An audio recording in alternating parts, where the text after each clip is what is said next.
Hi guys, welcome back to my channel. जो कि मैं आपके सामने एक अनबॉक्सिंग करने जा रही हूँ स्मार्टफोन की, जो है Realme 11 Pro 5G। तो आज करेंगे इसका अनबॉक्सिंग, तो देखेंगे कैसा रहता है ये स्मार्टफोन आपके लिए।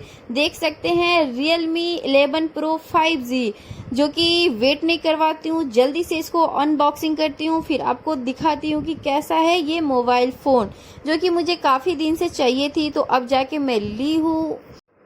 तो इसमें आपको मिलेगी गाइस सिलिकन का ट्रांसपेरेंट कवर मिल जाता है, आप देख सकते हैं, जो कि काफ़ी सॉफ्ट है और बहुत ही अच्छी दिखती है वाइट कवर। और इसमें मोबाइल पिन भी मिलेगी, आप देख सकते हैं। तो जल्दी से फटाफट मोबाइल ओपन करके आपको दिखाती हूँ कि कैसा है ये मोबाइल। तो जल्दी से वेट नहीं हो रहा है मुझसे भी, तो चलते हैं देखते हैं। और गाइज इसकी प्राइस भी जान लेते हैं। तो इसका प्राइस है 23,999। वाओ, व्हाट अ लुक, क्या लुक है मोबाइल का। तो इसमें आपको मिल जाएगी 100 मेगापिक्सल का OIS कैमरा दिया गया है।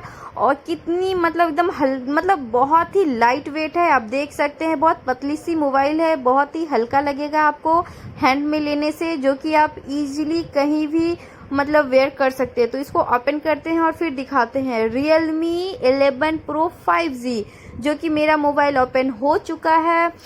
तो इसमें मिलेगी आपको 8 GB रैम और 128 GB स्टोरेज, जो कि काफ़ी मस्त फ़ोन है गाइज, आप देख सकते हैं। और बहुत फास्ट चलती है ये फ़ोन। इसका टच काफ़ी अच्छा है गाइस, काफ़ी लाइट वेट है, हैंड में रखना बहुत ही कंफर्टेबल होता है। और इसकी फिनिशिंग की बात करें तो वाओ, क्या फिनिशिंग है दोस्तों, आप देख सकते हैं। तो आपको इसमें USB केबल भी काफ़ी मोटा मिलता है, आप देख सकते हैं। और गाइस चार्जर की बात करें तो 80 वाट का चार्जर भी मिल जाता है आपको। और 5000 mAh इसकी बैटरी मिलती है। जाने से पहले मेरे चैनल को प्लीज़ सब्सक्राइब कर दीजिएगा, लाइक शेयर सब्सक्राइब करना मत भूलिएगा प्लीज़ दोस्तों। Bye bye.